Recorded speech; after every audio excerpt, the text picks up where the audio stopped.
Hey everyone, my name is Rick Gualtieri, and once again, this is Tales of a Midlist Author. Hope everybody's doing pretty awesome.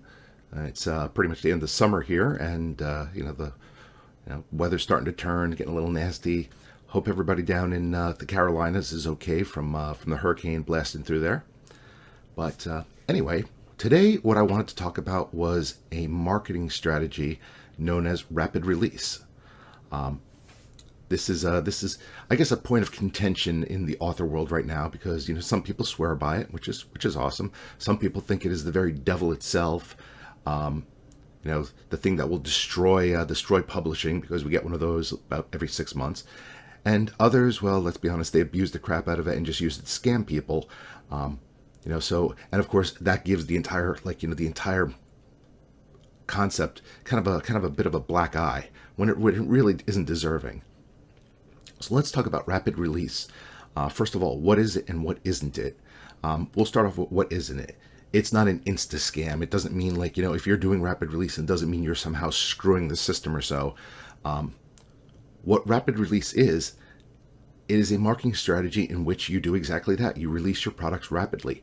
Typically, when most people talk rapid release in the author field, at least right now, they mean releasing a book once a month or greater frequency. Now, not all the times. Most of the times, they're talking novella all the way up to 100K novels. They're not talking about web shorts, or or flash fiction, or short stories when they're talking about rapid release. You can do rapid release with that, but typically when most people are talking about it, they're talking either big novellas or novel sized. Now, your first thing might be, the fuck, man? Who the hell can write a 100,000 word novel and release it every month? And yeah, I will admit that does sound daunting. That said, it can be done.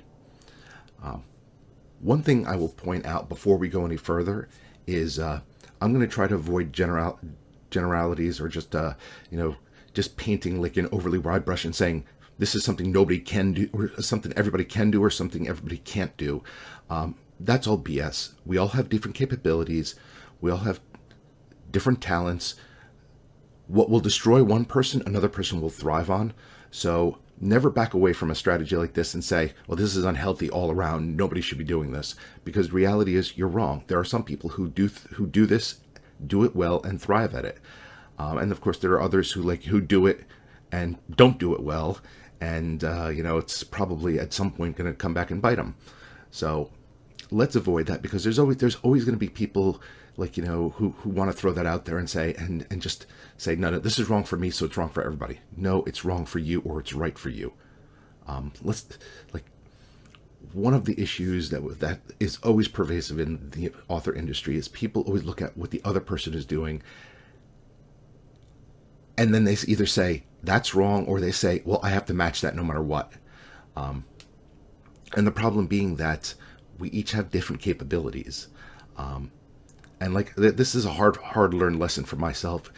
In my case, I typically don't do rapid release because I know myself, I know my capabilities, I also know my home life, family, things I have to do, and it just is a strategy that doesn't really mesh with how I can work. That doesn't mean it doesn't work for other people. So let's talk about it in terms of long-term and short-term.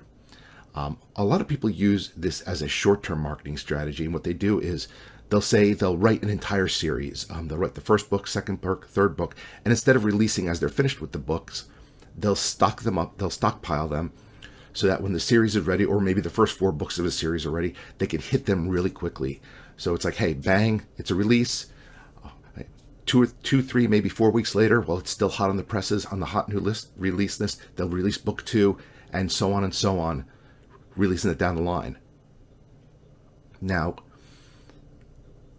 let me just point out, you have to have a little momentum for that to actually work. If you're releasing your series and nobody reads the first book, there's a good chance that nobody will read the second book and the third book and the fourth book. You have to have some momentum.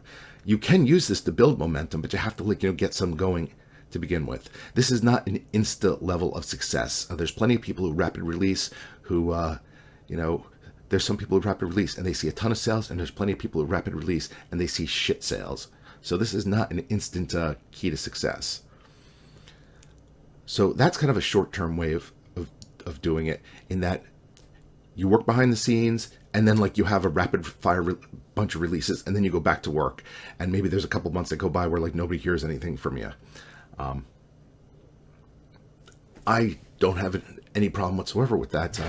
I don't like doing it myself, and I think mostly because I'm just too impatient. Once a book's ready, first of all, I don't like writing. I can write multiple stories at the same time, but they can't be a story and its sequel. I need to finish one before I can move on to the next, so that doesn't work for me. And two, I like to when a book's ready, a book is ready. I don't like to sit on it longer than it needs to be sat on. So that's just my personal thing. It's a personal philosophy. It has nothing to do with whether rapid release is good or bad. Chances are I might actually see better results if I actually pulled that back and did it. It's just one of those cases where I just don't like doing that. But I've seen plenty of authors out there who do it that way. I mentioned I know C.N. Crawford in my last one. I know they've done that with one of their series, or at least or more than one of their series, and it's worked really well for them. I've seen plenty of people in the urban fantasy field do this. So that's one way of doing it from a short-term strategy. So kind of you're working behind the scenes, and then you release rapidly, and then you go back and work on whatever's next. Other people do it in the long term. And what does long term mean? That means this is kind of a way of life for you, is that you're committed that, hey, there's 12 months out of the year, and you're going to be releasing at least 12 books, maybe more. And going forward, you're going to do this. You're going to keep doing that. I think there is a right way, and there are lots of wrong ways of doing this.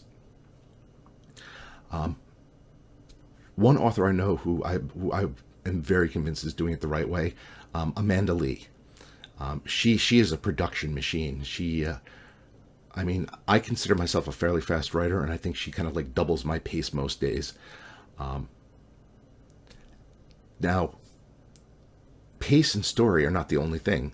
And the reason I say she's doing it the right way is because she's putting out stories quickly. They're selling a ton.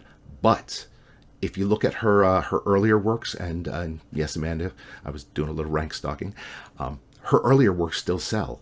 So that means she has a titanic tail behind her in that new releases come out, they sell, old releases are still selling, which I think means that if somebody doing it this way, they're putting out books, they might not be evergreen, but they definitely have a long shelf life, and that's continually adding on to the pile. So that's kind of building that long-term sustainable income, so that if at some point you decide to I'm going to take 6 months off and travel the world, well, guess what? That money machine is still working for you because your earlier works are still there. They're making money. Those series are still are still bringing people in. So that is one example of somebody who I would say is doing it the rightest way you can possibly do it. I would say a way that is good from a short-term standpoint, but sucks from a long-term standpoint, is there are other people who do this rapid release where they're putting out books once a month, maybe once every 2 weeks, whatever. And these are meant for to hit the Kindle Unlimited charts. They'll fly up, they'll do a lot of sales for maybe a couple days, and then 30 days later, after that that new release stuff is gone, that book is gone, it's forgotten. You'll see it go from hey, it's been in the top 2,000 for the last 3 weeks, and suddenly it drops to 200,000 in rank. And then that essentially means that's gone. And then a new book comes in and does the same thing. Now, from a short-term standpoint, that's good. You're probably making a ton of money. The long-term, though, is that you have to keep feeding that machine because you don't have that tail. You might have built up a huge back catalog, but if that back catalog is worthless, it's not helping you. Now, from a long-term standpoint, if you're smart, you make your money, you invest it, all that stuff, you can take that short-term and live off it in long-term quite well. But as a long-term strategy, I don't think it's particularly great because once again, that assumes that if you say I'm going to go on a vacation and take a month off, well, suddenly your stuff goes from the top, it takes a nosedive and it's gone, and that money machine is not continuing. So that's one way that I would say good for the short term, bad for the long term. And I think this is just observation.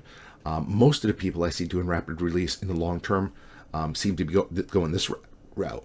Now, why don't I like it? Well, I think I explained that. But the other reason I don't like it is that Back in the 90s, I worked for a couple of internet startups, and those were around back there. You remember those times. It was pretty crazy.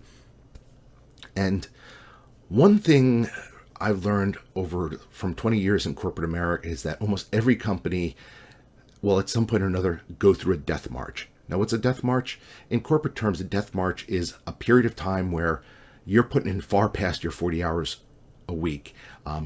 Nights, weekends, vacation, these are pretty much called off. You're expected to get the job done during crunch time. Now, in a lot of corporate cases, these are limited times. It might be maybe end of quarter, maybe a new product or a new website is going up. So it's like, you do this for a couple weeks and then it settles back down. The problem with a lot of the startups back in those days was it was a continual death march where they were paying really good money, but you were essentially living there. And the problem with the death march is that I think after a while, a lot of people, it just kind of wears you down. Some people definitely can thrive in that environment, don't get me wrong, but I know I wasn't one of them, and I saw plenty of people who weren't. And it's one of those things where, at what point do you get to enjoy the fruits of your labors, especially if you're working 24/7? So that's one thing I don't like, is that there's that aspect that is a constant death march, and the death march has a short tail because if you're not continually feeding that machine, it drops off. Thus becomes kind of a forced death march. And once again, some people can thrive in this environment, others cannot. And if you cannot, I think this is a strategy that will lead to burnout. I mentioned work-life balance in my last video, and that's very important. If you don't have that work-life balance, you really can suffer. That might be great. Hey, for the last year, I made like $2 million or so, and now I'm making zero. But hey, hopefully you bank that $2 million so you can live off of it. But you might be you might just be passing by your computer. You see somebody, you turn on Word, and you immediately want to puke or so. Definitely a wrong way of doing rapid release is anything that has to do with scamming. So let's not even really go into that. If you're doing some kind of rapid release where where you're just putting things, you're just shoveling crap out there for the purpose of just making those short-term sales, and you don't care, you're just going to move on to the next scam. This series is not beyond you. You're really not an author, let's be honest. So you probably should just move on. And I don't even know how you've made it this far in this series. So we'll go there. Definitely a wrong way. Some people, there's one strategy where. Well, okay, before we get into that, let's talk about ghostwriters, because some authors will realize that, hey, I can't feed this machine myself, but I want to do the rapid release, so I will work with ghostwriters, and they will produce the content. Maybe I'll edit it and put it out there under my name. A little bit beyond, once again, the scope of this video, we're mostly talking about authors here.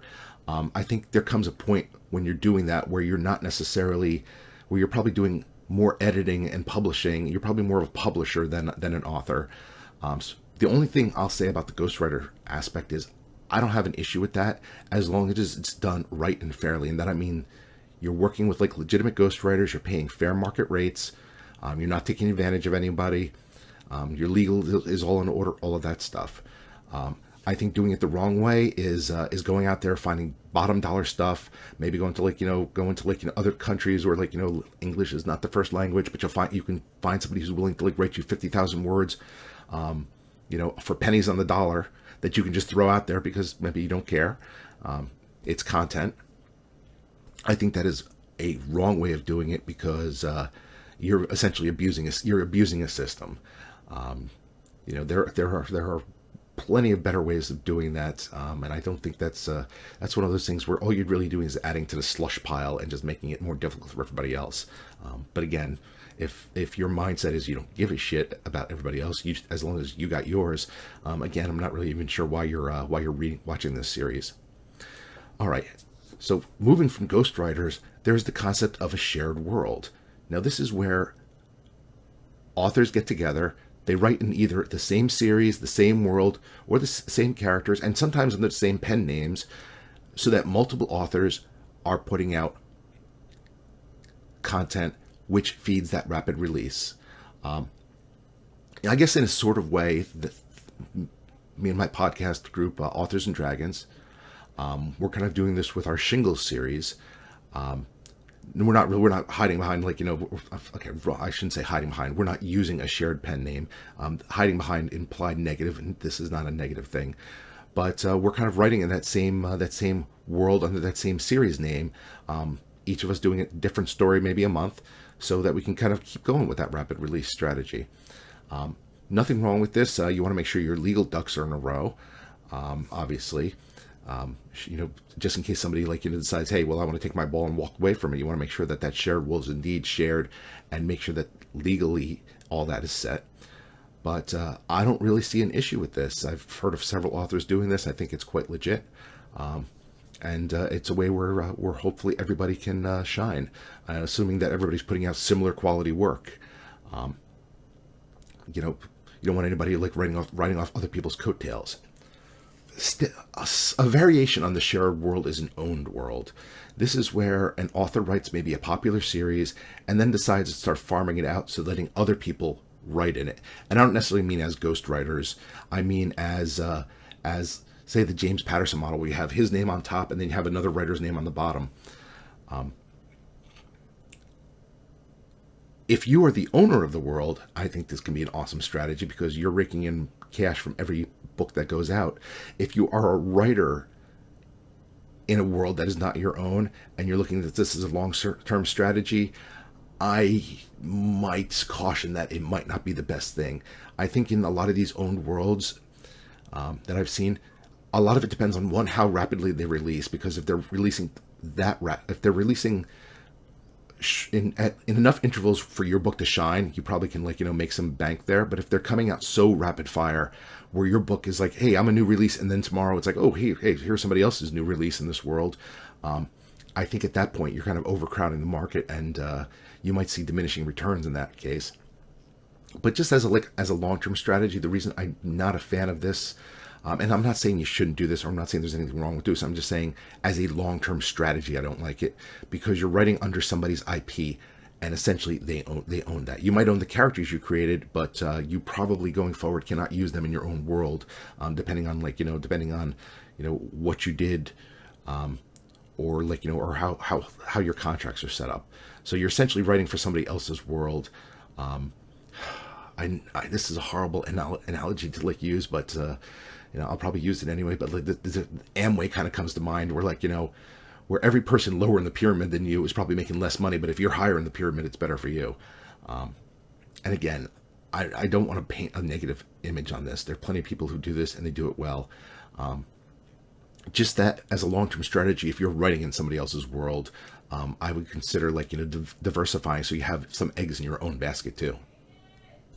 Now, rapid release is really not for everybody. I think there are plenty of people, I mentioned Amanda before, who can handle a concept of writing greater than maybe say 5,000 to 10,000 words a day or more.